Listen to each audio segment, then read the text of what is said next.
गृह मंत्री जी, CAA कब लागू होगा? तो इस पर कोई टाइमलाइन आप कह सकते हैं कि कब होगा? मैं फिर से कहता हूं, CAA ये देश का कानून है, पत्थर पर लकीर है, ये वास्तविकता है, ये लागू होगा ही होगा और इस चुनाव के पहले होगा। आप आज से 5-10 साल बाद किसको विपक्ष देखते हैं? 10 साल आपने पूछा, इसलिए मैं मेरा एक आकलन कह रहा हूं, 10 साल तक तो मोदी ही है।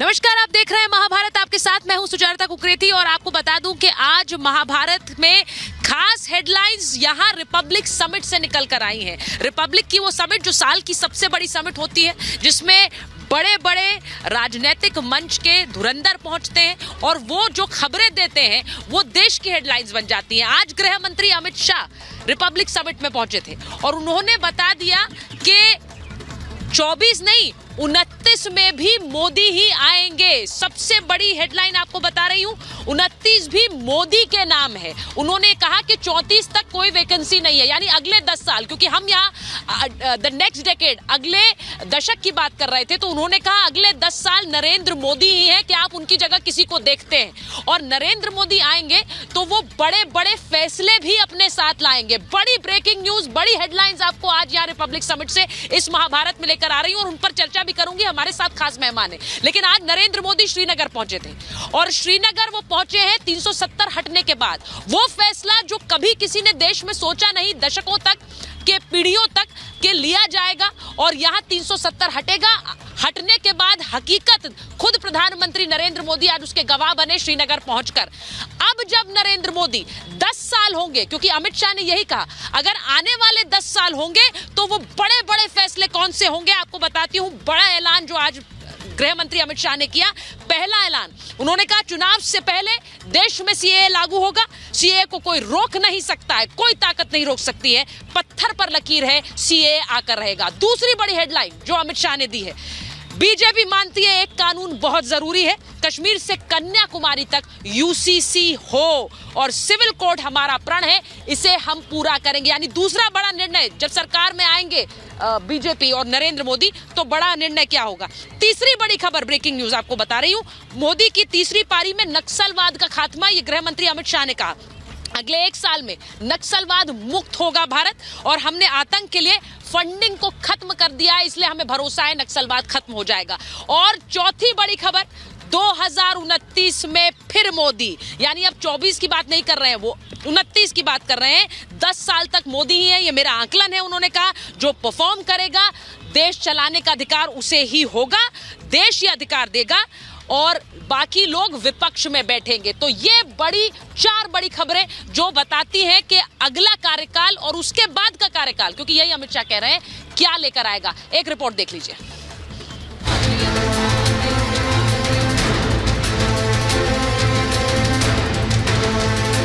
मोदी ऐसे ऐसे काम कर जाते हैं जो विरोधी सोच भी नहीं पाते। क्या कुछ साल पहले तक किसी ने सोचा होगा कि जम्मू कश्मीर से आर्टिकल 370 हट सकता है, लेकिन मोदी ने वो कर दिखाया। और 370 हटने के बाद पहली बार पीएम मोदी श्रीनगर पहुंचे तो तस्वीर बदल गई। जहां कभी खौफ का साया होता था, अब वहां तिरंगा लहराने लगा है। करोड़ों की सौगात मिल रही है, विकास की बयार बह रही है। कुछ परिवारों के फायदे के लिए जम्मू कश्मीर को जंजीरों में जकड़ दिया गया था। आज 370 नहीं है, इसलिए जम्मू कश्मीर के युवाओं की प्रतिभा का पूरा सम्मान हो रहा है। दशकों तक सियासी फायदे के लिए कांग्रेस और उसके साथियों ने 370 के नाम पर जम्मू कश्मीर के लोगों को गुमराह किया, देश को गुमराह किया। मोदी की जम्मू कश्मीर यात्रा से माहौल बदल गया है। 370 हटाने वाले मोदी ने अगले चुनाव में बीजेपी के लिए 370 सीटों का टारगेट रखा है, क्योंकि 24 में मोदी को बम्पर बहुमत चाहिए। तभी तो एनडीए 400 पार का नारा दिया है। लेकिन ये कैसे मुमकिन होगा? रिपब्लिक के मंच पर खुद मोदी के योद्धा और देश के गृह मंत्री अमित शाह ने बताया, प्रधानमंत्री जी ने 370 सीट की टारगेट फिक्स की है और एनडीए का अपना टारगेट 400 का है। सवाल मेरा यह है अमित शाह जी कि ये जो टारगेट है, ये लक्ष्य जो है, ये सेंटिमेंट्स को लेकर है, उसके आधार पर है, या फिर कोई state to state detailed political mapping भी की गई है? देश भर में आज नरेंद्र मोदी जी को, भारतीय जनता पार्टी को, एनडीए को मिल रहा है। मैं देश के कोने कोने में गया हूं। चुनाव के पहले ही मैंने 136 सीटों का विजिट करा है। मैं आपको बता सकता हूं कि देश के कोने कोने से नरेंद्र मोदी जी के समर्थन में जनता खड़ी है। इसी के आधार पर हमने 370 के आंकड़े का लक्ष्य रखा है, 400 पार के आंकड़े का लक्ष्य रखा है। टीम मोदी का टारगेट बहुत बड़ा है, इसलिए बहुमत भी बड़ा होना चाहिए, क्योंकि अगले टर्म में मोदी कई बड़े फैसले लेने वाले हैं। उनकी तीसरी पारी कई ऐतिहासिक और बड़े फैसलों के नाम होने वाली है, जिसके हिंट वो पहले भी दे चुके हैं। हम राजनीति के लिए नहीं, राष्ट्र नीति के लिए निकले हैं। मैं बीजेपी सरकार का तीसरा टर्म सत्ता भोग के लिए नहीं मांग रहा हूं। मैं राष्ट्र का संकल्प लेकर निकला हुआ व्यक्ति हूं। क्या जून से शुरू होने वाले नई सरकार के टर्म में मोदी के टारगेट पर आतंकवाद और नक्सलवाद होगा, तो एक देश एक कानून, एक देश एक चुनाव जैसे बड़े फैसले भी देश देखेगा। मगर 24 के चुनाव से पहले ही देश में सीएए लागू हो जाएगा। रिपब्लिक के मंच पर शाह ने मोदी का प्रण दोहराकर ये बड़ा ऐलान कर दिया। मैं फिर से कहता हूं, सीएए ये देश का कानून है, पत्थर पर लकीर है, ये वास्तविकता है, ये लागू होगा ही होगा, और इस चुनाव के पहले होगा। यूनिफॉर्म सिविल कोड सिर्फ भारतीय जनता पार्टी का एजेंडा नहीं है। भारतीय जनता पार्टी का एजेंडा तो है ही। जब से हमारी पार्टी की स्थापना हुई 1950 से, तब से हम कहते हैं कि हम पावर में आएंगे तो यूनिफॉर्म सिविल कोड इस देश के अंदर लाएंगे। मैंने कहा है, पहले भी कहा है कि 3 साल के अंदर, आने वाले 3 साल के अंदर, इसका मतलब मोदी 3 में देश नक्सलवाद से पूर्णतया मुक्त हो जाएगा। इसमें कोई संशय रखने की जरूरत नहीं। 3 साल मोदी ने अगली पारी का टारगेट सेट कर लिया है। हर बड़ा मुद्दा, हर बड़ा फैसला मोदी करने वाले हैं। जल्द ही सीएए लाने की तैयारी है, तो अगली पारी में यूसीसी से लेकर कई चौंकाने वाले फैसलों की बारी है, क्योंकि 24 में 400 पार वाली मोदी की जीत बड़ी भारी है। Bureau report, Republic Bharat. आपने सुना कि रिपब्लिक समिट में गृह मंत्री अमित शाह ने क्या कहा, और बड़े फैसलों का ये अगली सरकार होगी, क्योंकि वो कह रहे हैं कि 34 तक नरेंद्र मोदी को हटाने वाला कोई नहीं है। मैं बता दूं, मेरे साथ यहाँ सुशील पंडित जी हैं, राजनीतिक विश्लेषक हैं, कश्मीरी एक्टिविस्ट हैं और खुलकर अपनी बात कहते हैं। मेरे साथ यहाँ पर जब मैंने आपको ये भी कहा कि अमित शाह आज रिपब्लिक समिट में बोले, तो उन्होंने जो बड़ी बातें कही हैं उस पर बात करने के लिए रोमेश सब्बरवाल जी हैं, कांग्रेस के नेता हैं, प्रीति पांडे जी हैं, राजनीतिक विश्लेषक हैं, आप अक्सर महाभारत में उन्हें देखते हैं, हाजी महमूद अंग्रेज हैं, इस्लामिक स्कॉलर हैं। मैं एक बार ये भी बताऊं कि हमारे साथ एडवोकेट असगर खान जुड़ रहे हैं बाहर से, और साथ ही बीजेपी के प्रवक्ता राजीव जेटली हैं। राजीव जेटली जी, मैं आपके पास आऊं उससे पहले जरा एक बार यहाँ पर बात कर लूं, क्योंकि मेरे साथ जो मेहमान जुड़े हुए हैं वो उस वक्त वहां मंच पर अमित शाह को सुन भी रहे थे जब उन्होंने गृह मंत्री ने बड़ी बात कही है। मैं सुशील जी आपसे पूछ रही हूं, 370 जब हटा तब किसी ने नहीं सोचा था हटेगा, वो हट गया है। अगला साल गृह मंत्री कह रहे हैं 34 तक नरेंद्र मोदी को हटाने वाला कोई नहीं है। आपको लग रहा है अगला जो टर्म होगा, जैसा वो कह रहे हैं, वो बड़े फैसलों? जी, 370 एक बहुत बड़ा फैसला था। मुझे लगता है कश्मीर को लेके 2 बड़े फैसले एक साथ हुए हैं और दूसरे की कई बार अनदेखी हो जाती है, और ये दोनों फैसले उन 2 मोटी बड़ी बेड़ियों को खोलते हैं जिन्होंने कश्मीर को जकड़ा हुआ था। राज्य को केंद्र शासित प्रदेश में बदलना, उसका पुनर्गठन करना, ये एक बहुत बड़ा फैसला था। इससे अब केंद्र सीधे सीधे वहां की कार्रवाई पर निगरानी रखे हुए है। वहां पर project delays, time overruns, cost overruns, corruption, इन सब चीजों और ट्रबल शूटिंग, इसमें जो बर्बादी होती थी वो रुक रही है। तो व्यवहारिक रूप से धरातल पर अगर कुछ होता दिख रहा है 370 हटने के कारण, वो ये भी है कि राज्य का पुनर्गठन हुआ है और अमित शाह का गृह मंत्रालय स्वयं उसको रोजमर्रा की दृष्टि से देख रहा है। और 370 का जाना तो एक सैद्धांतिक रूप से उस व्यवस्था का जाना है जिसने स्वायत्तता के नाम पर वहां एक प्रपंच रचा हुआ था। वहां एक विकृत व्यवस्था जारी थी जो कि जिहाद को कश्मीर सौंपने की तैयारी जैसा लगता था।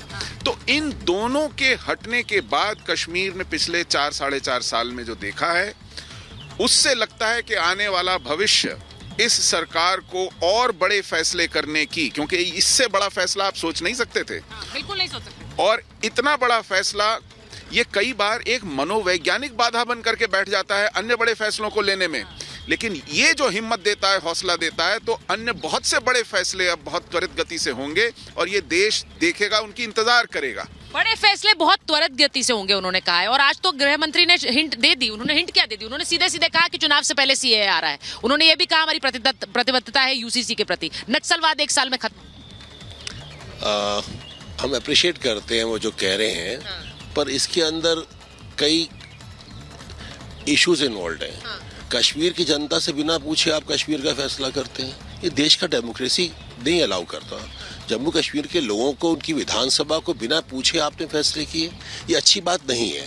ये डिक्टेटरशिप की तरफ देश जा रहा है, ये हिटलरशाही की तरफ देश जा रहा है।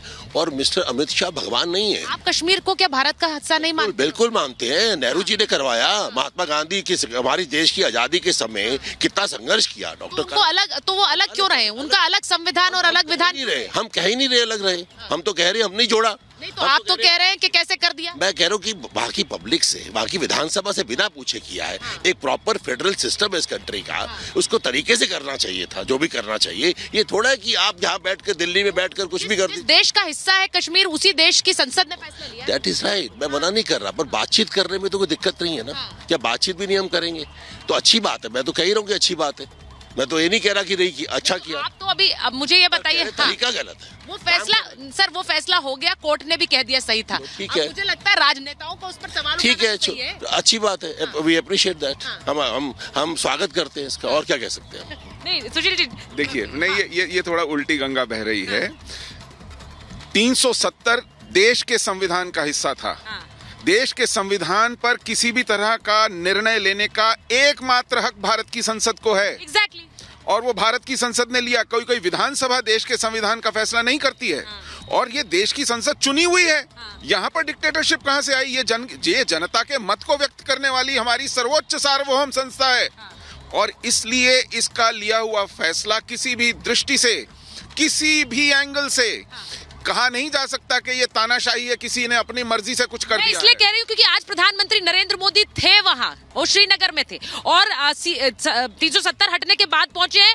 अब ये बात हो रही है कि क्या और बड़े फैसले लेंगे अपने 3rd टर्म में। मैं राजीव जेटली जी एक बार आपसे पूछ लेती हूँ जल्दी से, जरा बताइए। आज अमित शाह ने, गृह मंत्री ने हमारी रिपब्लिक समिट से कहा है कि सीएए लागू होने वाला चुनाव से पहले हो जाएगा।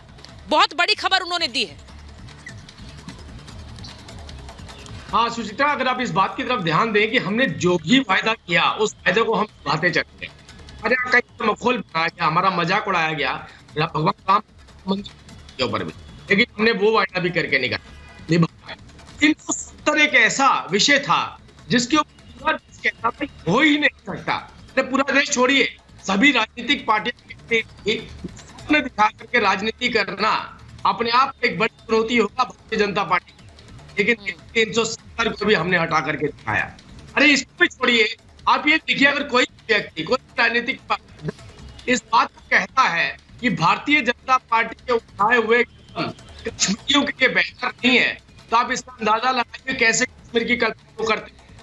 अब वही कश्मीर चाहते हैं जिस कश्मीर के अंदर बर्फ की चादर के अंदर, सफेद बर्फ की चादर के अंदर खून के धब्बे नजर आते हैं। क्या ये वही कश्मीर चाहते हैं जिसमें बच्चों के ऊपर बच्चों की उंगलियां जो है वो टिगर के ऊपर रहती हो? क्या ये वही कश्मीर चाहते हैं? 127% यहाँ का मेडिकल एजुकेशन का बजट बढ़ा दिया गया, यहाँ किसानों का बजट बढ़ा दिया गया हो, इंफ्रास्ट्रक्चर का बजट बढ़ा दिया गया हो, मेडिकल कॉलेजेस आ रहे हो। ठीक है राजीव जी, आपकी आवाज नहीं आ रही है मुझे ठीक से, मैं आपके पास वापस आ रही हूँ, आपका ऑडियो जरा क्लियर करा देती हूँ, मैं वापस यहाँ पे आ रही हूँ, आपका ऑडियो ठीक करा के वापस आ रही हूँ। मुझे एक बात बता दीजिए, प्रीति जी आज कहा है सीए पर स्पष्ट बात कही है चुनाव से पहले लागू हो जाएगा, तो अब नो इफ नो बट वो वाली बात है ही नहीं, लागू होने वाला है, चुनाव से पहले होने वाला है, यानी वो तीसरे टर्म का इंतजार नहीं कर रहे हैं। वो ये नहीं कह रहे हमने 2019 में देखा था बड़ा फैसला 370 का जीतने के बाद आया था, यहाँ वो इंतजार नहीं कर रहे हैं। सीए से पहले मैं कश्मीर में बोलूंगी, जो लोग ये बार बार बोलते हैं, आज कश्मीर की तस्वीरें आ रही हैं, जो वीडियोस आ रहे हैं, उसमें मुस्लिम महिलाएं ये बात कह रही हैं कि हम बहुत खुशकिस्मत हैं कि हमको प्रधानमंत्री मोदी जी जैसा प्रधानमंत्री मिला है। दूसरी चीज जो लोग ये कहते हैं कि कश्मीर की जनता से पूछे बगैर कश्मीर का फैसला कर दिया, तो आप कश्मीरी पंडितों को जनता नहीं मानते थे क्या? वो आज तक शिविरों में रहते, उनको जनता नहीं मानते थे क्या? उनको निकाल दिया, उनको जनता नहीं मानते क्या? वहाँ के नेताओं के बच्चे अमेरिका लंदन में पढ़ते हैं, जहाँ पे यूसीसी लागू है, वही यूसीसी का देश में विरोध, सीए का विरोध, पॉपुलेशन कंट्रोल पे विरोध, और सीए सबसे बड़ी बात, हम अपने गृह मंत्री की बात नहीं मानते। तो उन लोगों को जिनको अपने गृह मंत्री पे विश्वास नहीं, अपने प्रधानमंत्री पे विश्वास नहीं, उनको विश्वास उन लोगों के ऊपर जो देश के विरोध वाले देश हैं, जैसे पाकिस्तान हो गया, चाइना हो गया, और भी कंट्रीज जो भारत के खिलाफ हमेशा एक प्रोपेगेंडा गढ़ती रहती हैं। जब आज गृह मंत्री ने साफ साफ कह दिया कि भाई आप सीए में किसी का हक छीन नहीं रहे हैं, आप किसी का हक दे रहे हैं, और हक इसलिए दे रहे हैं क्योंकि अगर प्रीति पांडे बांग्लादेश में और पाकिस्तान में जन्मी होती तो किसी के साथ बलात्कार भी हो सकता था, कन्वर्जन भी हो सकता था, हमारे सामने हमारे घर की छोटी भाई बहनों को उठाया भी जा सकता था, कुछ भी किया जा सकता था, और वो सिर्फ इसके लिए क्योंकि मैं एक विशेष समुदाय से नहीं आती। तो अगर ये उत्पीड़न हो रहा है धर्म के नाम पे, तो क्यों नहीं सीए आना चाहिए? आपने कहा 370 के बाद भी भड़काने की कोशिश की गई थी, कोर्ट का फैसला थोड़े दिन पहले आया था कि 370 हटाया गया, बिल्कुल सही फैसला था। हाजी जी, सीए के साथ भी आप लोग यही ऐसा लग रहा है ट्रैजेक्टरी होगी, क्योंकि विरोध करने की तो एक स्थिति पहले से दिख रही है, उन्होंने कह दिया आ रहा है, अब विरोध होगा, या फिर आप लोग ये बात मानकर चल रहे हैं जो गृह मंत्री बार बार कह रहे हैं किसी की नागरिकता नहीं जा रही है, नागरिकता देने का प्रावधान नहीं, जब से सरकार आई है 10 साल होने जा रही है, अगर उनको इतनी जल्दी थी सीए की तो वो उससे पहले भी कर सकते थे। अभी तो चुनाव आयोग की डेट आने वाली है, लोकसभा का चुनाव सर पर है, तो ये ऐसी बयानबाजी पहले चुनाव से पहले करना ये जुमलेबाजी वाली बात होती है। और दूसरी बात हम एक कह रहे हैं, मुसलमान कोई सीए वाले कानून को नहीं मानने वाला है, क्योंकि ये भेदभाव कर रहा है। अरे जब आप मानने ही नहीं वाले, बिल्कुल, क्यों देश के कानून को नहीं मानेंगे? नहीं मानेंगे ना, मगर देश का कानून बनेगा जब भी तो मानेंगे ना। तो आप वो तो कह रहे हैं कानून बनेंगे, वो कह रहे हैं कि चुनाव से पहले कॉन्फिडेंस लिया आपने, राय चुनाव से पहले आ जाएगा, अपने लोगों से सुझाव लिया, किसान कानून क्यों वापस लेना पड़ा? देश की संसद तय करेगी, तो देश की संसद कौन चुन रहा है? देखिए, जो देश की संसद कौन, सरकार कौन चुनता है? अब संसद में कोई भी ऐसा सदन नहीं लगने वाला जो स्पेशल हो, और उसमें वो जो है पास हो चुका है सर, राष्ट्रपति के हस्ताक्षर हो चुके हैं, किस कानून की बात कर रहे हैं? पूरा प्रोसेस हो चुका है। अगर हो गया है तो सरकार इतनी जल्दीबाजी में क्यों? करके दिखाए ना, बात कर ही रहे हैं, राष्ट्रपति के हस्ताक्षर हो गए, पूरा प्रोसेस हो चुका है। बात करना और जमीन पर उसको जो है लागू करना, वो दोनों बहुत बड़ी। आप ये क्यों कह रहे हैं हम लागू नहीं होने देंगे? वो तो हो गया, प्रोसेस पूरा हो गया। हम उसका विरोध करेंगे, उसका सड़क से लेके क्यों करेंगे? क्यों जाएंगे? नहीं, आप मुसलमान क्यों नहीं आप मुसलमानों को? हाजी जी का नुकसान, हमारा देश क्या हाजी जी का नुकसान क्या है? नहीं, मेरा नुकसान ये है कि अगर कोई हमारा भाई पाकिस्तान में भी रहता है मुसलमान, या बांग्लादेश में रहता है, या अफगानिस्तान में रहता है, वहाँ पर माइनॉरिटी नहीं, पाकिस्तान में रहना माइनॉरिटी नहीं है नहीं, तो ये कौन सा भेदभाव नहीं हो? माइनॉरिटीज के साथ भेदभाव है ना, माइनॉरिटीज बिल्कुल हो रहा है भेदभाव। तो मान रहे ना आप माइनॉरिटी, तो वो माइनॉरिटी नहीं है उस देश में, कैसे कर दे? कैसे कर दे? कैसे बांग्लादेश में ये भेदभाव इसलिए, पहले तो यहाँ मुस्लिम्स का चैप्टर है ही नहीं। बार बार जब माइनॉरिटी की हम बात करें तो मुस्लिम कहाँ से आई माइनॉरिटी में बाहर के? वो तो जो 6 लोगों की बात हो रही है मुस्लिम है ही नहीं ना, तो सिख है, ईसाई है, बौद्ध है, पारसी है। भैया इसलिए ये हो रहा है क्योंकि 1951 में एक छोटा सा एग्जांपल, बांग्लादेश में 28% हिंदू थे, आज 8% है। तो ये जाते कहाँ है? आसमान निगल लेता है, धरती के अंदर पताल में चले जाते हैं। आपके सामने मैं कह रहा हूँ पाकिस्तान में हिंदू हमारे भाई 2 सांसद है। मैं आपको एक आंकड़ा दे रहा हूँ, और हिंदुस्तान में भाजपा की सरकार में और केंद्र में भी सरकार है, उनके राज्यों में भी सरकार है। बताइए कहाँ पर मुसलमान एमपी है, कहाँ पे कोई विधायक है? तो मैं कह रहा हूँ ये टारगेट करने वाला ये इक्वेशन कहाँ से बिठाया आपने? टारगेट करने। अरे भाई एक मिनट, मैं सुशील जी आपसे पूछ रही हूँ, एक मिनट सुशील जी मैं आपसे पूछ रही हूँ, जो भारतवंशी हैं, जब वो बार बार कहते हैं कि भाई अगर जो लोग माइनॉरिटीज हैं इन देशों में, उनका मूल स्वरूप कहाँ से आया है, वो अगर भारत में शरण नहीं ले तो कहाँ ले? और इसीलिए भारत में वो जो जिनको प्रताड़ित किया गया, ये नहीं है कि सबके लिए, जो प्रताड़ित माइनॉरिटीज है वो कहाँ जाएंगी शरण ले? बिल्कुल, ये राइट ऑफ इक्वालिटी की बात कर रहे हैं कि सबके साथ बराबरी होनी चाहिए। भाई इस देश में अल्पसंख्यकों के लिए विशेष कानून है कि नहीं है? वो वहां पर राइट ऑफ इक्वालिटी कहां जाता है, वहां बराबरी क्यों नहीं आती है? क्योंकि अल्पसंख्यकों को विशेष प्रावधान मिलने चाहिए उनकी सुरक्षा के लिए। ये प्रावधान वहां की सरकारें नहीं देती हैं, इसलिए वहां के अल्पसंख्यक निगले जा रहे हैं, उनकी नस्लकुशी हो रही है, उनका जातीय विध्वंस हो रहा है। 1.5% रह गए हैं पाकिस्तान की जनसंख्या में मुट्ठी भर हिंदू और सिख। अफगानिस्तान में 45 बचे हैं कुल मिला के। किसी का सीना नहीं छलनी होता ये सुनकर। और फिर कहते हैं मुसलमान क्यों नहीं आने चाहिए। मुसलमानों के लिए इस्लामिक रिपब्लिक बना है पाकिस्तान, उन्होंने अपना मुल्क अलग से बना लिया, अब वो उसको वहां से भी कूद कूद के वापस आएंगे। सीएए का विरोध है, यूसीसी का विरोध है, हर चीज का विरोध है। क्यों विरोध है भाई? ये सारी चीजें जो हैं वो एक टारगेट करने वाली चीजें हैं। आप कोई सरकार बनती है, सरकार महंगाई बेरोजगारी पर तो कोई बात नहीं कर रही। उन्होंने कहा था 10 लाख नहीं, 2 अब आप महंगाई नहीं पहले सीएए पर बात कर लीजिए ना।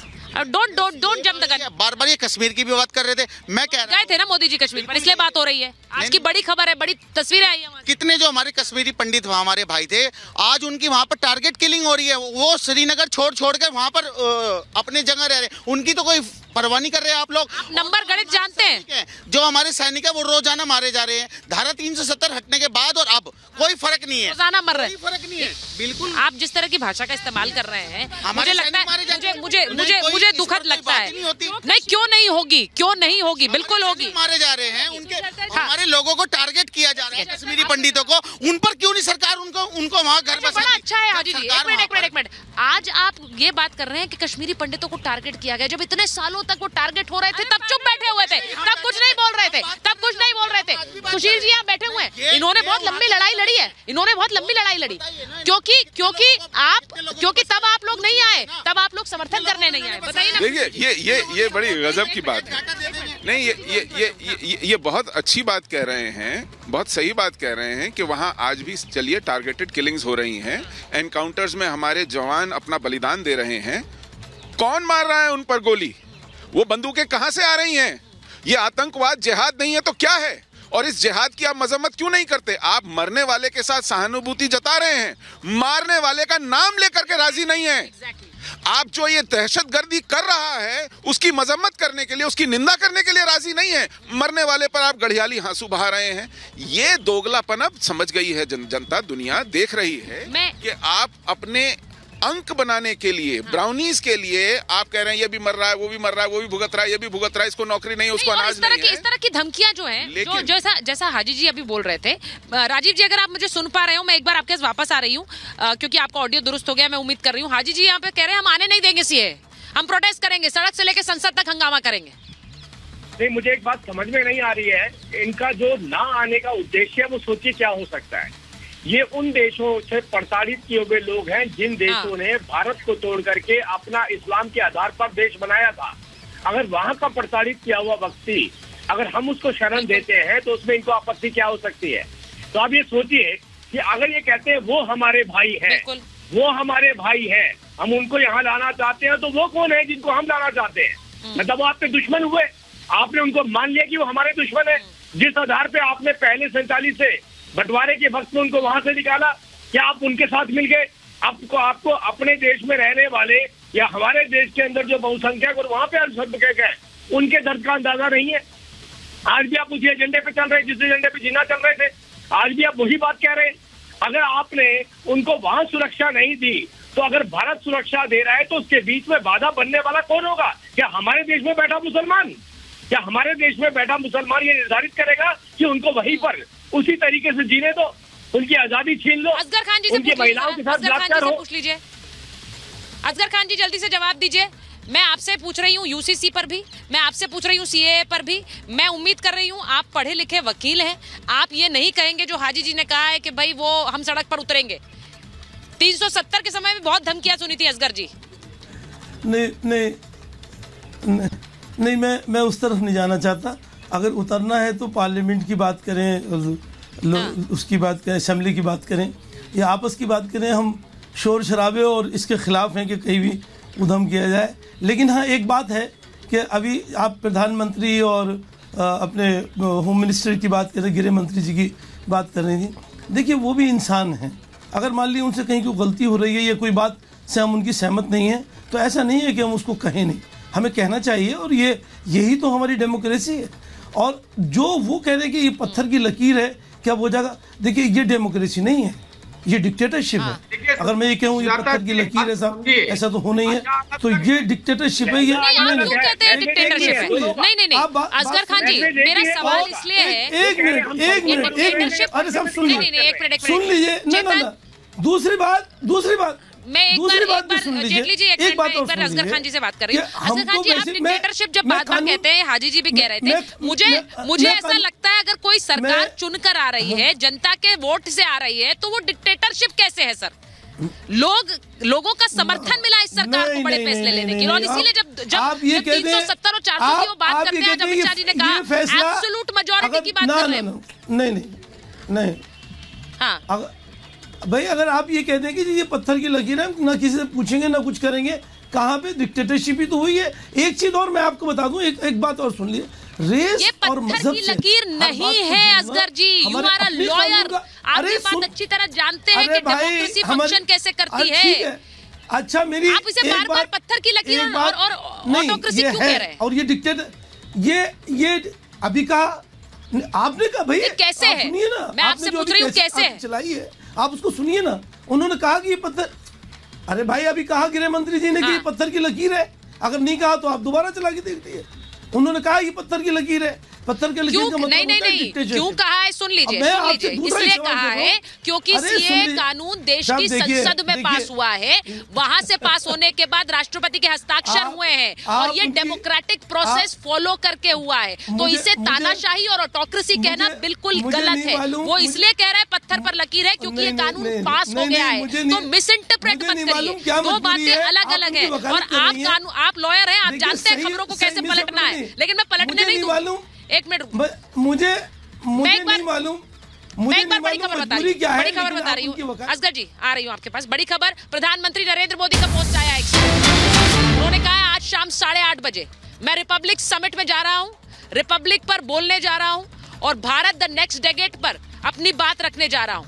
अगले 10 सालों का क्या खाका रहेगा उस पर बात रखने जा रहा हूं, एक विकसित भारत कैसा होगा उस पर बात रखने जा रहा हूं। आप लोग सब जुड़िएगा रिपब्लिक के साथ। प्रधानमंत्री की पोस्ट आई है, वो दिखा रही हूं आपको। प्रधानमंत्री ने अभी एक्स पर पोस्ट किया है कि वो 8:30 बजे रिपब्लिक की समिट में बोलने वाले हैं। तो आप लोग सब ध्यान रखिए प्रधानमंत्री का ये विजन, और चुनाव से पहले भारत के लिए वो क्या कल्पना रखते हैं उस पर अपनी बात रखेंगे शाम 8:30 बजे। मैं वापस आ रही हूँ, मुझे एक बार बताइए प्रीति जी, जब ये बार बार कह रहे हैं ऑटोक्रेसी है, तानाशाही है, मैंने इसीलिए कहा कि आज गृह मंत्री ने अपने साक्षात्कार में ये बात बताई कि 370 और 400 ऐसे ही नहीं बोला है, एक एब्सोल्यूट मेजॉरिटी जो बड़े फैसले लेने की शक्ति रखता है, और वो तभी रख पाएगा जब देश की जनता साथ देगी। और एक चीज और बता दूं, जब बार बार ये लोग कहते हैं कि तानाशाह, देश की जनता 2014 में, 19 में, 24 में अगर लगातार प्रधानमंत्री जी को चुनती है, तो ये उन लोगों के मुंह पे तमाचा है कि नहीं जो बार बार प्रधानमंत्री को हमेशा गिराने की कोशिश करते हैं।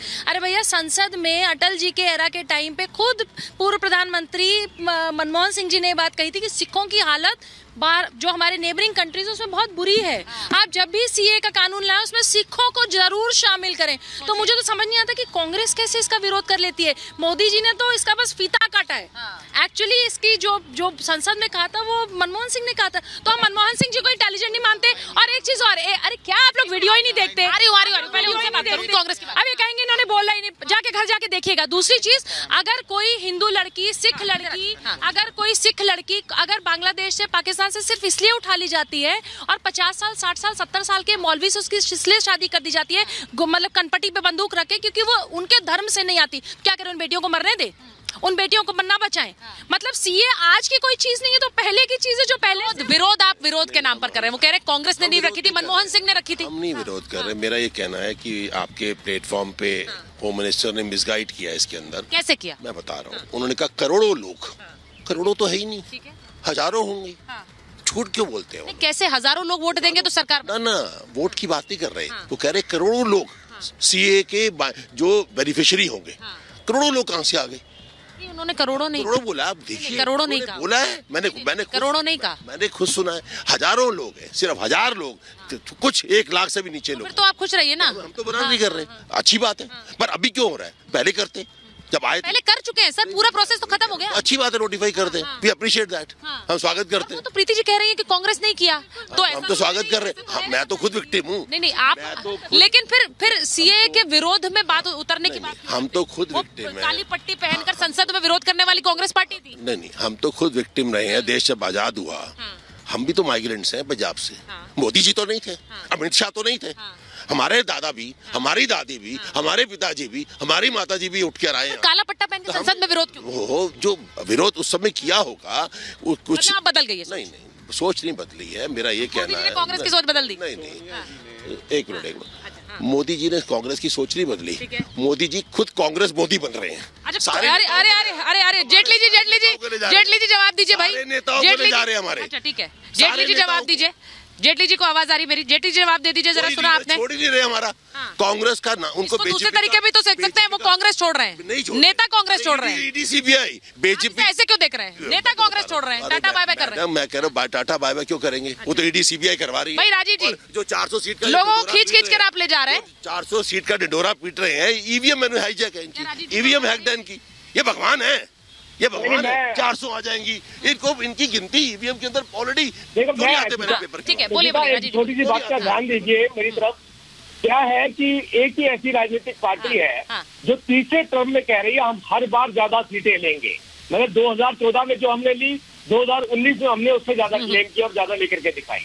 2024 में हमने कहा कि हम उससे भी ज्यादा लेंगे, और हमारा एजेंडा तो अगले 10 साल का और है। अगर उसकी भी पूछना चाहते हैं तो हम वो भी बता देंगे। रही ईडी सीबीआई की बात, तो अभी देखिए जिसका शीर्ष नेतृत्व ही ईडीआई सीबीआई की वजहों से प्रताड़ित हो, जो इनकी नजर में प्रताड़ित है, जो जवाब न दे पा रहा हो 2000 करोड़ रुपए का घोटाले का, आप ये सोचिए कि उसकी नीचे वाले लोगों की हालत कैसे होंगे। अगर भारतीय जनता पार्टी में आस्था रखते हुए लोग भारतीय जनता पार्टी को ज्वाइन करें, वो ये भी कहते हैं कि 24 में आप लोग आ जाएंगे तो पूरा ही विपक्ष साफ कर देंगे, आप पूरा ही विपक्ष साफ कर देंगे, ऐसा भी करेंगे क्या? आप अभी तो जहां पर राहुल गांधी खड़े हैं, अगर वो देखेंगे पीछे मुड़ के तो उनको एक भी अपनी पार्टी के अंदर नजर नहीं आ रहा है। उनको खुद को मालूम है कि मैं अकेला रह गया हूँ और अपनी लड़ाई मुझे खूब लड़नी पड़ेगी। जो लोग के भ्रष्टाचार के पक्ष में दिल्ली की सड़कों पर लेकर आकर के उनके राज्यों के लोगों ने उन मुख्यमंत्रियों को भी हटा दिया है। वही अशोक गहलोत देखिए दिल्ली की वो बड़ी इंटरेस्टिंग बात कह रहे हैं राजीव जेटली जी, आपसे बता दूं स्टूडियो में वो कह रहे हैं कि राहुल गांधी अपने पीछे देखेंगे तो उन्हें पता चलेगा वो अकेले ही खड़े हैं, कोई है ही नहीं उनके साथ। उनको ऐसा लगता है, तभी तो अशोक चौहान को ले गए आप, तभी तो मिलन डेओरा को ले गए, ईडी सीबीआई के माध्यम से तो हेमंत को ले गए आप। अरे आप कितना ले जाओगे, ले जाओ। आपने सुना था हेमंत बिस्वा शर्मा को स्टेज पे पूरा सुना, ले गए, ऐसा लग रहा है आपको सुनकर? डेफिनेटली ले गए, वो राहुल गांधी के लिए बड़े प्रेम से बात। मैडम मेरा प्रोडक्ट है वो, I was president of the NSUI. एक बात बताइए, वो प्रेम जितना जानता हूँ आप नहीं जानती। नहीं मैं नहीं जानती, मैंने आपकी बात मान ली। वो जिस तरह मंच पर बोल रहे थे, उसको कितना पीड़ित किया है लोगों ने शारदा स्कैम के अंदर, उसका जमीर जानता है। अच्छा, आज भी वो अंदर से कांग्रेस हाथ रखता है। अशोक चौहान भी रखता है। उनको किसी ने मजबूर तो नहीं किया कि वो राहुल गांधी के बारे में वो उस तरह से बोले जैसे वो बोल रहे थे मंच पर? क्यों नहीं, बड़ा नेता बनेगा कांग्रेस मोदी पार्टी का। अच्छा, मोदी जी को तो पार्टी का नाम चेंज करके कांग्रेस मोदी कर देना चाहिए। अच्छा ठीक है, ये वाली जो सोच है कांग्रेस मोदी कर देना चाहिए। मैं एक बार इस पर वापस आऊंगी, लेकिन coming back to the point के नरेंद्र मोदी आके तीसरे कार्यकाल में बड़े निर्णय लेंगे, उसमें हम सीए की बात कर रहे हैं, यूसीसी की बात कर रहे हैं। हम मुझे ये बताइए हाजी जी, मुझे इस बात से थोड़ी पीड़ा होती है जब आप बार बार ये कहते हैं हम सड़क पर उतरेंगे। ये वाली धमकियां जो है 370 के टाइम पे भी दी गई थी। यार आपने देखा श्रीनगर जब गए थे प्रधानमंत्री, तस्वीर देखी आपने, कश्मीरी युवाओं को सुना? बिल्कुल, मगर वो नहीं, किसान तो हमारी सड़कों पर आए थे। आप किसान पे आ गए, क्या बताओ वो क्या कानून वापस नहीं लेना पड़ा मोदी जी को? क्योंकि कोई भी कानून अगर आप बनाते हो पहले उस समाज को, सारे समाजों को लेकर उनको कॉन्फिडेंस लेना पड़ेगा आपको, और सारे नेता जितने भी विपक्षी पार्टी के नेता हैं उन सबसे बैठ के बातचीत होगी, तब कोई कानून बनाओगे तो वो लागू भी होगा। मगर जो है हमारा जो देश है वो कोई अनाथ आश्रम तो है नहीं कि कोई भी आ जाओ अनलीगल तरीके से। वैसे ही लोग हमारे यहाँ आते हैं और बम फोड़ लेते हैं हमारे, और उसमें टारगेट मुसलमान होते हैं। फिर तो वहाँ से जो पाकिस्तान की जो वो है जो आतंकवादी संगठन है वो तो फिर हमारे देश में कोई भी हिंदू बन के वहाँ से बता देगा मैं पीड़ित हूँ, और वो भारत में आ जाएगा, और यहाँ पर कोई घटना हो जाती है उसका जिम्मेदार कौन होगा? तो ये बहुत सारी चीजें हैं। इसी ये सिक्योरिटी पॉइंट ऑफ व्यू से कह रहे हैं, वो कह रहे हैं कि भाई वहाँ से आया हुआ कोई व्यक्ति हमारे यहाँ आ जाए, कोई घटना हो जाए, फिर आप सही बात कह रहे हैं। और जो भारत में ही रहते हैं, भारत का ही खाते हैं और भारत में जो बम फोड़ते हैं, ऐसे जब लोग हैं और जब उनको और उनके खिलाफ जब केस केस होता है सुप्रीम कोर्ट में, तो फिर भी ये सड़कों पे रहते हैं। मान लिया कि जो बाहर से आते हैं वो आतंकवादी हो सकते हैं, जो यहाँ, अरे हमें कुछ नहीं पता भाई साहब, आपको ही पता है। और देश की जनता इसीलिए 2014 में आपको जवाब दे चुकी, 19 में जवाब दे चुकी, 2024 में भी जवाब देगी। अब जब 24 में हारेगी तो पता क्या कहेंगे, ईवीएम हाईजैक था। इनके पास बस एक ही चीज है, ये वाला बहाना। ये बार बार जो कह रही हैं कि वो बात है, देखिए सारी चीजें हैं, मगर हमारी सरकार का काम है ऐसे समय पर चुनाव के जो लास्ट स्टेज आ गई, अब 10 साल में आपके पास था मौका, आप करते नहीं करा आपने। मगर ये चुनाव के समय में सामाजिक जो ध्रुवीकरण है समाज में, समय किया, क्यों आप कह रहे हैं एंड समय पर किया? नहीं, ये एंड समय पर क्यों किया? इसकी टाइमलाइन तो देखिए कब का हो गया। ध्रुवीकरण नहीं है, कैसे नहीं करते? कैसे पार्टी, जब लोग महंगाई और बेरोजगारी की बात कर रहे हैं, किसान रोडों पर हैं, महिलाएं रोडों पर हैं, अनएम्प्लॉयमेंट में देश, और महंगाई में तो हाईएस्ट 45 साल के उस पर है, उस पर तो कोई चर्चा नहीं हो रही। सीए की बात हो रही है, अरे सीए जरूरी है क्या? लोगों को रोजगार जरूरी है या महंगाई कम होनी चाहिए? ये असली मुद्दे हैं हमारे भारत देश के, ये कोई मुद्दा नहीं है। मगर क्या, अच्छा मैं एक बार राजीव जी से 15 साल की लड़की को उठा के उसका बलात्कार करते हैं, वो मुद्दा नहीं है हमारा। उसको वहाँ पे मुस्लिम ना होने के कारण सिर्फ हिंदू, जैन धर्म, पारसी, बौद्ध होने के नाते, एक मिनट रुक जाए, आप कहाँ से बात करते हैं? इनको आंकड़े नहीं पता या बोलते नहीं है? आप गए नहीं है क्या कश्मीर? गिरजा टिक्कू को नहीं जानते क्या? बांग्लादेश पाकिस्तान की बात क्यों कर रहे हैं? गिरजा टिक्की की बात नहीं जानते आप? जानते हैं सामूहिक गैंग रेप करने के बाद उनको, सामूहिक गैंग रेप के बाद किस तरीके से उनको जिंदा में काटा गया था? मजाक है क्या? 2002 में क्या मुसलमानों को नहीं मारा गया क्या? 84 में दंगे में जो है सिखों को नहीं मारा गया? आप जो है एक बात ले आती हैं कि मुसलमान मारने वाले। अच्छा एक मिनट मैं एक बार, अच्छा मैं सुनिए नहीं, देखिए वो नैरेटिव नहीं, हर चीज में मुसलमान। अच्छा मैं एक चीज, एक और इंटरेस्टिंग पॉइंट बोल रही हूँ मैं, एक और इंटरेस्टिंग पॉइंट पूछ रही हूँ। आज अमित शाह जी ने कहा, सुनिए, आज अमित शाह जी ने कहा कि अब 24 नहीं, अब 29 में भी मोदी हैं, अगले 10 साल तक, क्योंकि जो काम करेगा वही आएंगे। नहीं, अब आप अगर 400 पार आते हैं जो वो प्रेडिक्ट कर रहे हैं, इसको आप डेमोक्रेसी कहेंगे और ऑटोक्रेसी करेंगे, जैसे ये कह रहे हैं? ऑटोक्रेसी कह रहे हैं। खिसियाहट पे क्या कहा जाए। देखिए, जिस तरह से ये चुनाव जा रहा है, बहुत लोगों ने ऐसा कयास लगाया है कि इसका निर्णय क्या आने वाला है, ये दिख ही रहा है। और जिस तरह ये सरकार लगातार बहुमत प्राप्त कर रही है, कोई बड़ी बात नहीं है कि 29 में भी इसी तरह की परिस्थितियां हों। जिस बात को एंटी इनकम्बेंसी कहा जाता था, वो इस देश में अब प्रो इनकम्बेंसी की तरह एक बहुत बड़ा फैक्टर बन रहा है। लेकिन कुछ बातें इन्होंने जो कही कि कांग्रेस हमेशा अब सीए के साथ रही है, मैं आपको बता दूं, 12 दिसंबर 2019 को संसद ने पास किया, 13 दिसंबर को राष्ट्रपति ने मोहर लगाई, 15 दिसंबर को श्रीमती सोनिया गांधी रामलीला मैदान में भाषण में कहती हैं कि सड़कों पर आ जाओ, ये आर पार की लड़ाई है, अगर नहीं निकले तो कल बचाने को कुछ नहीं बचेगा। उसके बाद शाहीन बाग जैसे तमाशे होते हैं और दंगे होते हैं दिल्ली में फरवरी के। तो ये ज्ञानोदय कब से हुआ कि सीए के खिलाफ तो हम है ही नहीं? ये तो बहुत ठीक सी बात है। तो कम से कम पारदर्शिता रहनी चाहिए, सैद्धांतिक निरंतरता रहनी चाहिए, शुचिता रहनी चाहिए राजनीति में, वरना वही होगा जो आप कह रहे हैं कि हमारे नेता जा रहे हैं, हमारे नेता आ रहे हैं। मुझे केवल 2 बातें कहनी है जिसके विषय में इस सरकार को कुछ करना चाहिए। 2019 में सीएए पास हुआ है, अब तक नोटिफिकेशन क्यों नहीं आया? इतना हमने, और आपने मौका दे दिया कि वहां विपक्ष कह रहा है कि आप चुनावी फायदे के लिए। बिल्कुल। तो कई बार इन बातों का जवाब देना पड़ता है कि आपने 4-4.5 साल किस बात का इंतजार किया। और दूसरी बात, प्रधानमंत्री कश्मीर में गए हैं, कश्मीरी हिंदुओं के विषय में एक शब्द अब बोलना भी उसका भी मोहताजी हो गई है। हम अभी भी विस्थापित हैं अपने ही देश में, 35वां साल चल रहा है। कहाँ तो तय था चरागा हर एक घर के लिए, कहाँ मयस्सर नहीं चराग शहर भर के लिए। पूरा समुदाय आज भटक रहा है और हम एक नीति का, एक व्हाइट पेपर का इंतजार करते करते तरस रहे हैं। तो इस सरकार से जहाँ बहुत सी उम्मीदें हैं, बहुत सी अपेक्षाएं हैं, वहाँ कुछ छोटी मोटी शिकायतें भी हैं, जरा इस पर भी ध्यान दीजिए, गौर कीजिए। मैं एक बार जरा अमित शाह का वो बयान चलाना चाहती हूँ, चेतन जरा आप सुन लीजिए। वो अमित शाह ने जो आज सीएए पर बोला है, आज जो उन्होंने यहाँ इस मंच से बोला है, जरा एक बार मैं चलाना चाहती हूँ, क्योंकि मुझे लगता है आज की सबसे बड़ी हेडलाइन उन्होंने यहाँ पे दी है, उस पर चर्चा तो हो रही है, लेकिन जरा एक बार बयान सुन लीजिए, क्योंकि यहीं से रिपब्लिक समिट से ये बड़ी खबर उन्होंने दी। बंगाल में ही नहीं, पूरे देश में गृह मंत्री जी, सीएए कब लागू होगा? क्योंकि अब मॉडल कोड ऑफ कॉन्डक्ट कभी भी लागू हो सकता है और आपका बयान भी आ चुका है कि सीएए लागू होकर रहेगा, तो इस पर कोई टाइमलाइन आप कह सकते हैं कि कब होगा? मैं फिर से कहता हूं, सीएए ये देश का कानून है, पत्थर पर लकीर है, ये वास्तविकता है, ये लागू होगा ही होगा और इस चुनाव के पहले होगा। इस चुनाव के पहले होगा, इस चुनाव के पहले होगा। ये बहुत बड़ी बात कही आज। मैं तो ये कह सकता हूं कि ये हाहाकार हो गई। आपने जो बात अभी कही है, गृह मंत्री जी ने बहुत बड़ी बात हम सबके सामने प्रणव जी, तालियां बज गई, कोई धमाका नहीं। ये बात मैं 10 बार बता चुका हूं। नहीं, मगर आप चुनाव के पहले सीए लागू होगा। इस देश का कानून है, इसको कोई नहीं रोक सकता। फैंटास्टिक।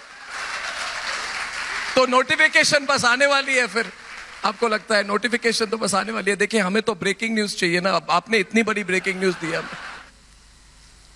धारा 370 और अब uniform civil code, one nation one law, ये ऐसा मुद्दा है अमित शाह जी, जब भी हम कोई हमारे नेटवर्क पे इस पर बात करते हैं, हर बार मिनटों के अंदर ये सब्जेक्ट ट्रेंड करता है। यानी कि बहुत मास सपोर्ट है।